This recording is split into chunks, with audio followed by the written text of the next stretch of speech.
Bertobatlah kau, hei manusia-manusia yang tidak memiliki kapasitas di dalam hal ini. Ini dilaporkan pada bulan Mei 2025. Tahu nggak? Lagu dan karya tersebut dicatatkan dan diadministrasikan di negara bulan apa? Kepastian hukumnya itu jangan digeser bahwa ada kong kali kong dengan terlapor. Cari tahu, let's find out. Oke, sahabat cari tahu, kali ini cari tahu mendatangi kantor seorang pengacara muda, Bang Sadrak Seskohaji. Bang Sadrak ini adalah seorang pengacara yang, ya kalau teman-teman nonton TV cukup berseliweran lah belakangan ini. Tapi kita nggak mau bergosip hari ini, Bang. Jangan. Kita nggak mau bergosip. Karena di gosip itu makin digosip makin sip. Gosip itu fakta yang tertunda. Nanti terungkap semuanya. Alah. Jadi aku datang ke kantor Bang Sadrak tuh mau ngobrol soal hak cipta. Hak cipta. Hak cipta harus saya tanyakan karena mau tidak mau, tadi saya sudah bridging di depan Bang Sadrak seliweran di TV mengangkat soal hal itu. Pertanyaan utama yang paling mendasar adalah hak cipta atau kekayaan intelektual itu sebenarnya apa sih, Bang? Biar kita tuh tahu kenapa ini jadi kusut urusannya. Apa? Itu tuh apa gitu. Oke, baik. Tapi sebenarnya yang perlu saya tanya balik dulu nih. Kira-kira kenapa harus hak cipta yang diangkat dalam materi kali ini? Apa karena lagi rame? Apa karena lagi apa nih? Rame. Tadi mau ngangkat hak cipta ini kenapa nih? Betul rame, Bang, karena kita tidak mengarah pada 1-2 artis. Yeah. Belakangan sebenarnya urusan hak cipta aja sampai diangkat di DPR kan? Mahkamah Konstitusi. Di MK juga kan? Yeah. Jadi kita perlu tahu tentang hak cipta atau hak atas kekayaan intelektual. Biar orang juga nggak salah-salah persepsi. Oh, saya pakai ini punya dia mesti izin nggak ya? Oh, ini gimana? Jadi bukan karena ada isu ataupun gosip artisnya ya, tapi Tidak, karena kan? memang ini lebih Iya. ke informasi. Perkara ada nama artis tersangkut itu nggak bisa dipungkiri kan, Bang? Betul. Karena hak cipta itu urusannya sama Betul. karya seni kan? Iya, Nah ini iya. gimana maksudnya? Jadi saya hari ini mencoba menjelaskan mengenai hak cipta ini lebih simpel aja ya, supaya karena kan kalau kita berbicara hak cipta, hak atas kekayaan intelektual tepatnya, jadi bukan hanya hak cipta. Kalau bicara hak cipta itu masuk ke dalam ranah hak atas intelektual. Hak atas kekayaan intelektual. Betul. Oke. Jadi di dalam hak atas kekayaan intelektual itu ada diklasifikasi lagi berdasarkan hukum. Ada hak cipta, ada hak paten, ada hak merek, bahkan ada 3 lagi hak yang lainnya yang mungkin itu tidak begitu familiar di masyarakat. Tapi yang kita coba bahas hari ini itu lebih kepada yang lebih sering masyarakat ketahui ya, yang lebih sering masyarakat hidup dengan tiga hak ini tadi. Betul. Hak merek, hak cipta, kemudian ada hak apa tadi, hak paten gitu. Singkatnya, dengan 3 hak ini, kalau kita berbicara hak paten itulah adalah hak yang timbul atas sebuah ciptaan yang baru. Begitu. Ciptaan yang baru itu artinya hak yang memiliki dampak langsung ke masyarakat yang dipatenkan oleh seseorang atau badan. Bang, jadi simpelnya itu hak atas penemuan baru. Penemuan Misalnya baru. saya menemukan apa yang bisa digunakan untuk apa begitu. Betul, contoh Mas menemukan alat tulis baru selain pulpen gitu Oke, kan. oke. Misalnya alat tersebut bisa digunakan untuk menulis. Nah, itu masuk dalam kategori hak paten. Ya. Mas patenkan supaya ketika itu dideklarasikan bahwa itu ciptaan adalah penemuan dari Mas. Itu Penemuan hak saya paten. gitu. Oke. Nah, kemudian kalau untuk hak merek itu lebih kepada contohnya logo restoran, logo macam-macam lah ya. Oh, itu saya potong sebentar, Bang. Beberapa tahun yang lalu kita pernah rame juga soal hak merek. Ingat yang ayam? Oh iya, Ya kan betul. ada Public figure ya. sampai font huruf warna itu Betul. ternyata pengaruh juga sampai di situ. ya, Sangat Bang, ya? berpengaruh karena ketika kita mendaftarkan ternyata merek tersebut sudah didaftarkan terlebih dahulu oleh pihak lain, maka itu menggugurkan Oke, gitu. oke. Atas haknya dia Betul, gitu ya. betul. Nah, kalau untuk yang terakhir hak cipta ini biasanya lebih banyak identik dengan sebuah karya. Apakah itu musik, apakah itu sebuah lagu, apakah itu sebuah lukisan, buku, itu masuk ke dalam hak cipta. Seperti itu sih gambaran umumnya ya. Ini jawaban Bang Sadrak ini mancing-mancing sebenarnya. Tadi di depan nggak mau gosip, tapi sekarang tiba-tiba ada satu statement terakhir yang cukup menggelitik, Bang, Ya. tentang hak cipta. Hak cipta ya. Oke, saya harus tanyakan ke Bang Sadra karena belakangan rame Mm-mm. tentang hak cipta artis dengan pencipta atau pencipta dengan artis atau seperti itulah sengkarutnya gitu ya. Betul. Ini sebenarnya apa yang terjadi, Bang? Duduk perkaranya gimana sehingga itu kok jadi rame banget di media gitu? Sebelum sampai ke sana, sebagai ilmu aja ya, biar masyarakat Oke. tahu dulu ya. Sebelum kita masuk ke materi sebenarnya carut marutnya hak Iya. cipta itu bagaimana. Kita berbicara hak cipta ini sambil saya baca. Monggo, Mas, izin silakan. ya, karena ini kan sifatnya undang-undang, jadi Iya. jangan sampai salah Iya. menyampaikan. Untuk hak cipta sendiri adalah itu diatur di dalam pasal 1 ayat 1 Undang-Undang Nomor 28 28. tahun 2014. Bunyinya seperti ini. Hak cipta adalah hak eksklusif pencipta yang timbul secara otomatis berdasarkan prinsip deklaratif setelah suatu ciptaan diwujudkan dalam bentuk nyata tanpa mengurangi pembatasan sesuai dengan ketentuan perundang-undangan. Kalau menurut Mas Adi, ada nggak satu kata saja terkait hak cipta itu yang menjadi spotlight kita? Didaftarkan secara berdasarkan prinsip deklaratif. Yes. Bener nggak itu? Saya? Betul. Betul itu ya? Iya. Oke. Jadi- Jago gua. Dan jadi Beneran nggak settingan loh. Gue cuma dengerin doang nih.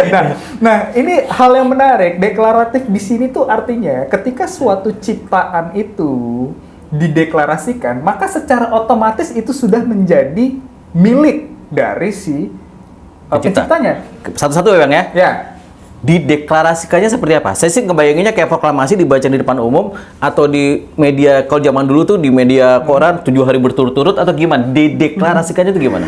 deklaratif ini sebenarnya secara undang-undang tidak pernah secara spesifik dijelaskan seperti apa. Oke. Tapi pada prinsipnya deklaratif yang dimaksud di sini lebih kepada contoh ya. Ya. Contoh. Saya menciptakan lagu ABCD Ya. gitu.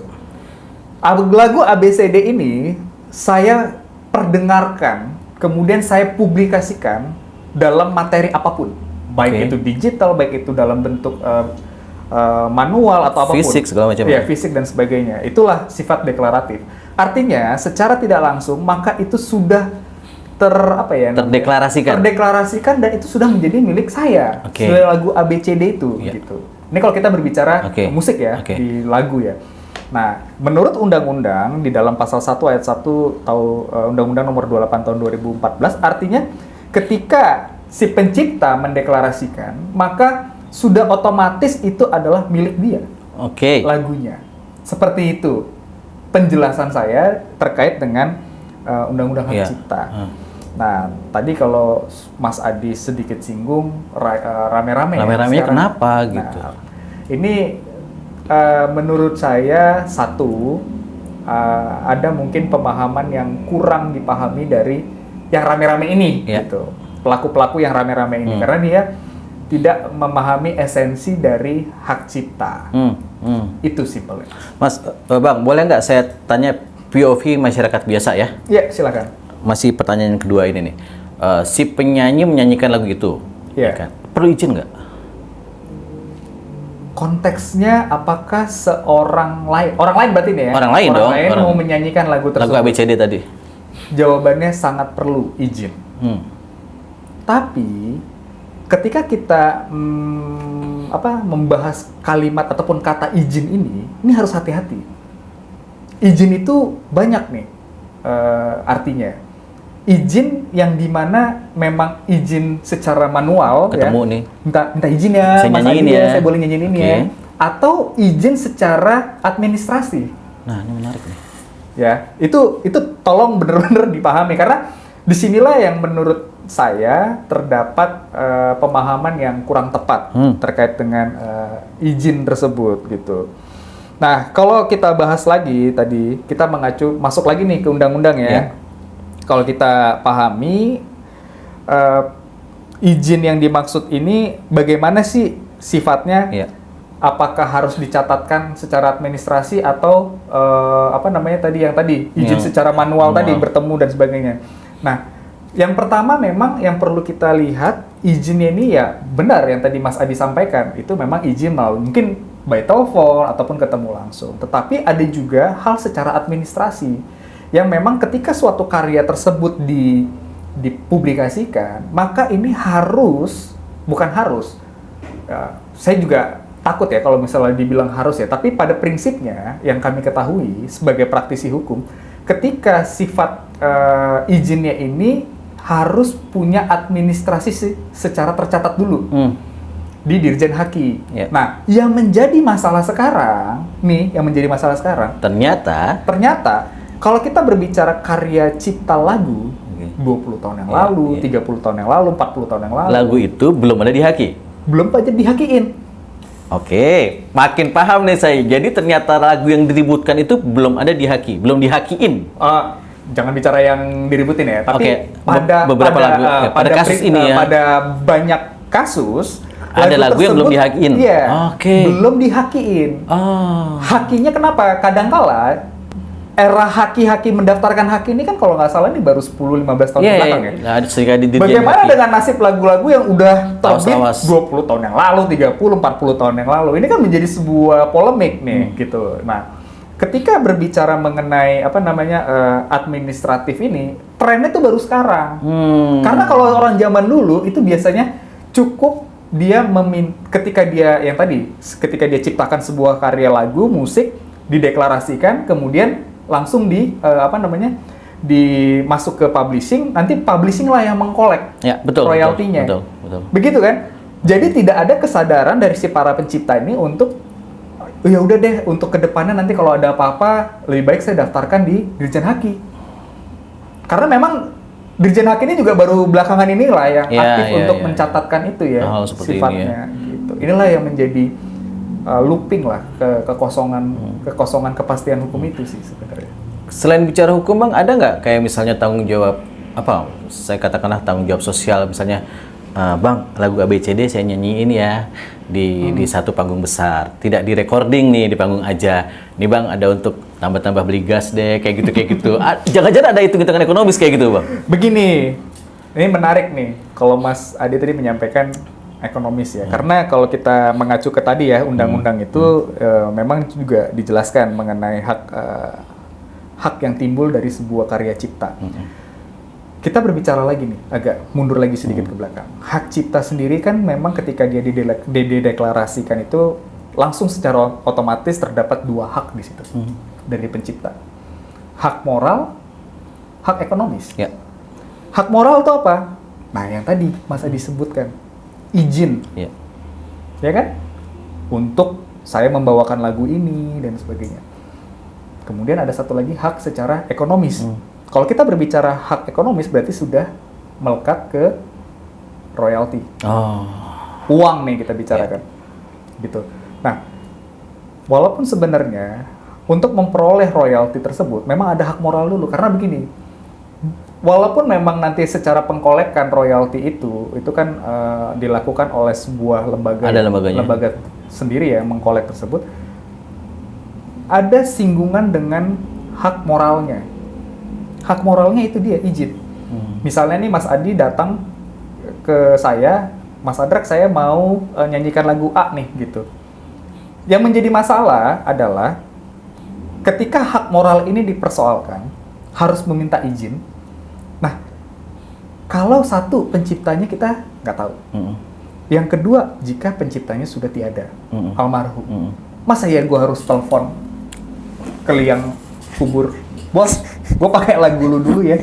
Yang repotnya kalau dijawab, Bang. Nah, repot kan? Repot kalau dijawab itu. Nah, makanya disatukan.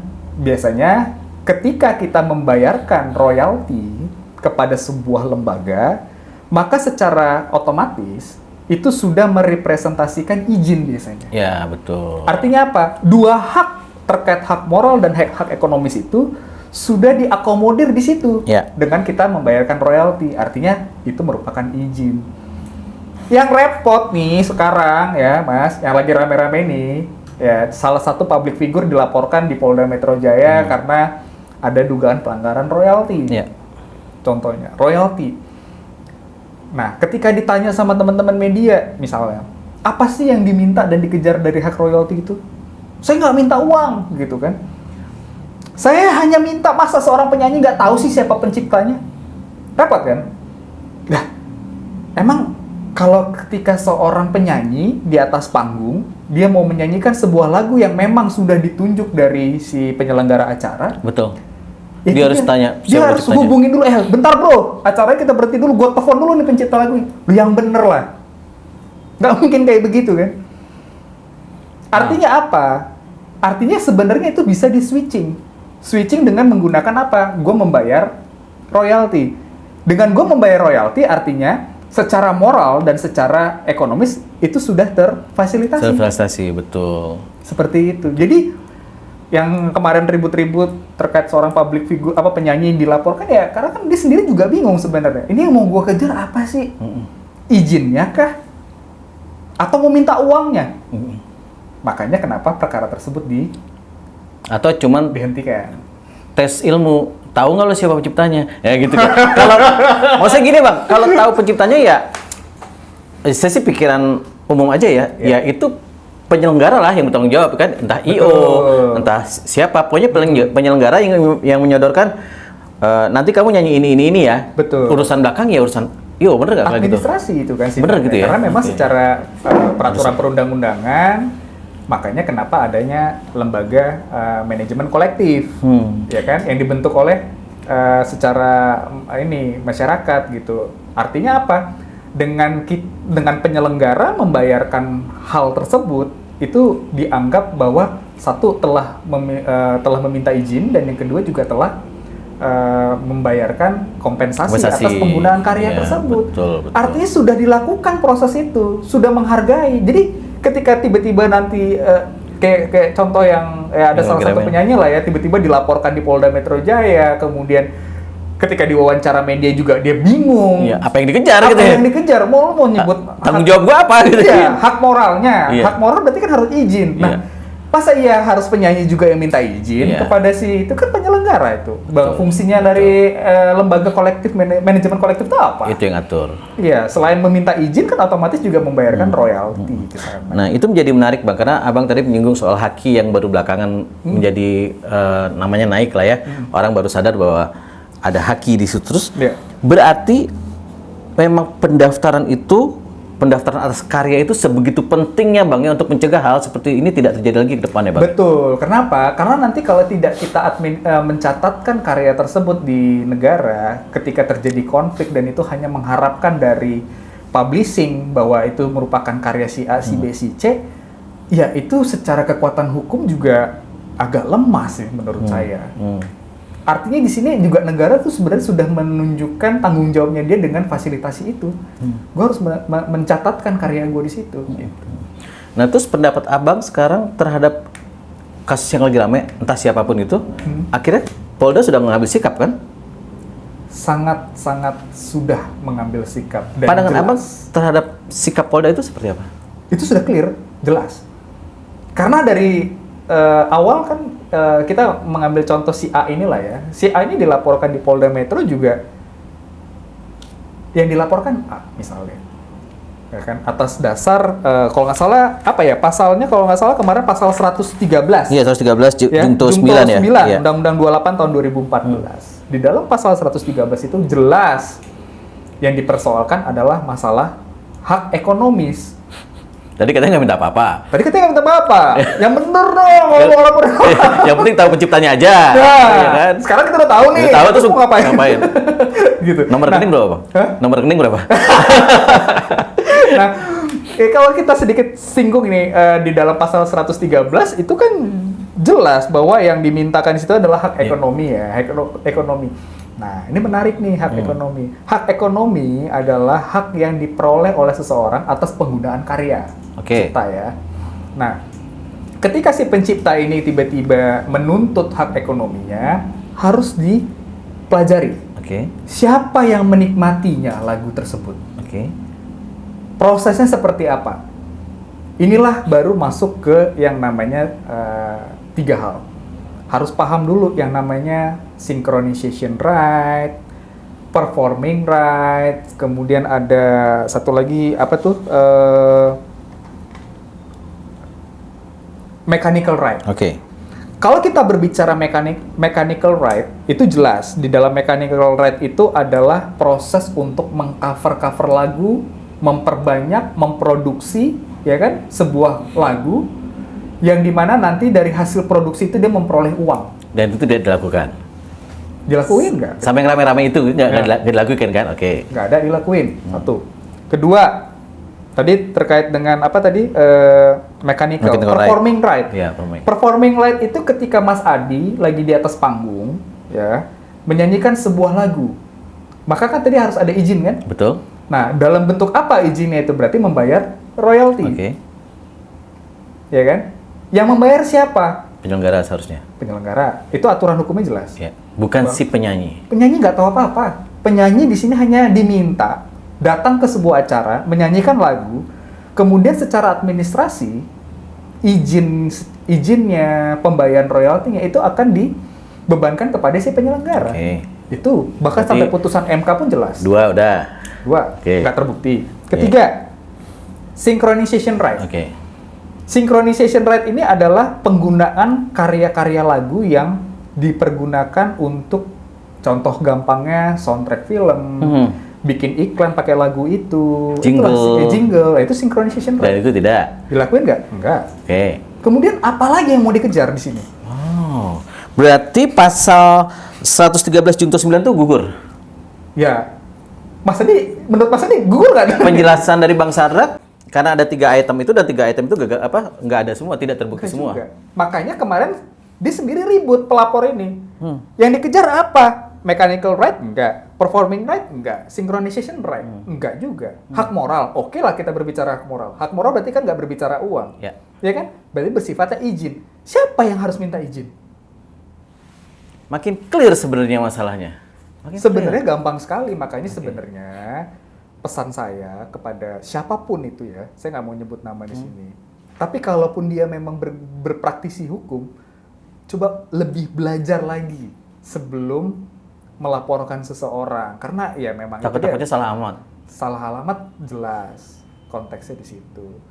Ketika pun nanti ternyata kan kemarin juga yang kalau kita ikutin pemberitaan ya saya nggak tahu itu siapa ya, Ya. ya mengikuti pemberitaan kan yang bersangkutan ataupun pelapor melalui kuasa hukumnya kan mau mengajukan pra peradilan atau mau mengajukan gelar perkara khusus. Gelar perkara khusus apa yang mau digelar di situ? Orang jelas kok. Kenapa masih tetap kekeh gitu untuk melakukan gelar perkara khusus? Gelar perkara khusus itu kan apabila memang ada proses-proses hukum yang sifatnya itu diabaikan oleh penyidik. Saya rasa enggak juga. Kenapa? Karena kalau kita pahami di gelar perkara khusus itu penyidik sudah melakukan pemeriksaan secara benar. Anggaplah penyidik tidak pinter ya. Berarti kan dia harus mendatangkan saksi. Ya. Siapa saksi yang didatangkan di sini? Tentu yang punya kompetensi Betul. mengenai haki. Betul. Siapa yang memiliki kompetensi mengenai haki? Pemerintah. Sudah dihadirkan? Sudah. Ya kan? Siapa lagi? Pembentuk undang-undang mau dihadirkan? Ya monggo aja. Dari DPR berarti harus dihadirkan. Tapi untuk pelaksana undang-undang itu tersendiri sudah diperiksa, diminta keterangannya bahwa apakah terkait prosedural si artis A tadi itu melakukan pelanggaran atas hak cipta? Jelas, jawabannya enggak. Bang, dari tadi abang tuh ngomong kalau dari saya ikutin gitu ya, abang selalu memposisikan diri pada si artis entah siapa. Nah kalau abang sebagai, saya tanya abang sebagai praktisi hukum gitu ya, apa yang bisa dilakukan sama pencipta lagu agar tidak terjadi hal seperti ini? Langsung daftar aja kayak gitu. Pada prinsipnya, tadi kan seperti saya yang jelasin ya Mas Adi, walaupun kita ketahui secara bersama, ketika sebuah karya cipta itu dibuat, dipublikasikan, dideklarasikan, itu memang sudah melekat dua hak secara otomatis. Biasanya pencipta lagu ini mendaftarkan lagu tersebut ke lembaga manajemen kolektif untuk mengkolek royaltinya. Karena kan dia juga nggak mungkin sendirian mengkolek itu Nagih-nagihin gitu ya. nasional gini gimana Dari caranya kafe ke ya? kafe gitu. Sulit gitu ya. Maka dia harus mendaftarkan lagu tersebut ke lembaga kolektif. Dan yang paling penting selain itu adalah apa? Dia harus mencatatkan secara administrasi karya lagunya yang dia tersebut. Supaya apa? Ketika nanti terjadi hal-hal dispute seperti ini, dia punya dasar hukum. Ya betul. Nah, kadangkala teman-teman pencipta lagu ataupun penyanyi ya dalam dunia musik itu hanya beranggapan udahlah gue juga dari publisher gue udah mendaftarkan. Ini agak cukup sulit karena ketentuan peraturan perundang-undangan itu kan sebenarnya secara administrasi itu kan berdasarkan dari pencatatan di Dirjen Hakim. Iya. Kalau Mas Adi mau tahu, saya bongkar lagi nih. Ada fakta menarik dari kasus kejadian yang kemarin. Dilaporkan pada si artis A ini dilaporkan pada bulan Mei 2025. Tahu nggak? Lagu dan karya tersebut dicatatkan dan diadministrasikan di negara bulan apa? Nggak tahu. September 2025. Kenapa? Panik. Jadi bahasa mudahnya gini, barangnya belum ada tapi udah dilaporin kehilangan duluan gitu. Ya. Jadi barangnya baru diciptakan beberapa bulan kemudian. Betul. Oke, itu simpelnya kayak gitu. Yes. Walaupun ya sebenarnya secara yang kita mengacu ke asasnya itu kan memang secara deklaratif ya, itu hak moral dan hak ekonominya sudah muncul dari publisher ya. Tapi itu ya ini kemudian kan harus mendukung kekuatan hukumnya apa. Jadi akhirnya kisruh dan Polda mengambil sikap yang sangat tegas akhirnya daripada. Ya sangat tegas karena apa? Ini kepastian hukum. Kepastian hukumnya itu jangan digeser bahwa ada kong kali kong dengan terlapor. Itu salah lagi, itu bisa menimbulkan perspektif busuk lagi tuh kalau kayak begitu. Kenapa penyidik mengambil sikap tegas bahwa ini harus dihentikan? Karena semua unsur yang tadi kita tiga bahas udah clear tuh. tidak dapat dibuktikan oleh Iya. pelapor. Dengan pasal 113 tadi ya. Iya. Kalaupun saran saya, malah saya baik hati nih. Saran saya kalau memang mau melaporkan, ya melaporkan ke akun-akun tersebut. Iya. Iya. Jangan kepada si public figure A, si public figure B. Karena laporannya kan begitu kan. Bahwa public figure A ini telah melanggar undang-undang pasal sekian. Ternyata pas ketika dilakukan pemeriksaan lebih mendalam, tidak terbukti. Nah, yang lebih repotnya lagi, kalaupun dia mau melaporkan akun-akun tersebut kepada pihak penyidik, masa iya dia mau melaporkan akun itu satu-satu ke YouTube? YouTube ada di mana misalnya? Betul. Singapura yuridiksinya Udah beda. nggak sampai ke Indonesia. Jadi jauh terbangnya. Nah, Bang, Ya, kasus yang lagi ramai kemarin kan mau tidak mau harus tersebut melibatkan artis ya, penyanyi. Nah, itu penyanyi pasti punya banyak fans, punya banyak Betul. penggemar, juga punya banyak haters. Karena ini rame, akhirnya banyak bermunculan opini-opini yang justru tidak ada kaitan langsung dengan kasus ini. Sebagai seorang pengacara, praktisi hukum, apa pentingnya orang-orang yang tidak punya kepentingan langsung dengan kasus ini ikut bicara? bertobatlah kau, hei manusia-manusia yang tidak memiliki kapasitas di dalam hal ini. Memperkeruh ya, Bang? Ya? Bukan hanya memperkeruh, tetapi juga dia potensialnya sebenarnya sangat besar. Cuma balik lagi, potensial untuk dilaporkannya ini kan kita melihat ya, seberapa penting sih effort saya untuk mengeluarkan energi untuk melaporkan orang-orang seperti ini. Buat apa? Buat Jadi, apa? Buat apa? Masih banyak hal lain yang lebih bernilai untuk dilakukan ya, Bang ya? Betul. Bukan kita nggak sanggup dan Iya. bukan kita nggak mampu. Iya, tapi Cuma buat apa juga? Buat apa? Nah, gitu. Oke, Bang Sarip, thank you banget ya. Siap, sama-sama. Ada lagi yang mau disampaikan nggak pesannya? Udah cukup. Saya rasa lebih baik Ini- di dalam bulan puasa ini kita sama-sama saling Menambah memaafkan, amal ibadah. meningkatkan amal ibadah. Tapi Kemudian yang paling terakhir, dia harus berdamai dengan diri dia sendiri. Betul. Begitu. Cuman ini ya, sahabat cari tahu ini suka sekali, senang sekali karena emang ini di luar gosip, edukasinya daging semua. Karena ternyata banyak fakta-fakta yang kita baru tahu juga bahwa pendaftarannya belakangan lah. Terus ada 3 hal kenapa Polda sampai SP3 ya sebutannya itu ya. Betul. Kenapa sampai SP3 ternyata ya semuanya tidak terpenuhi.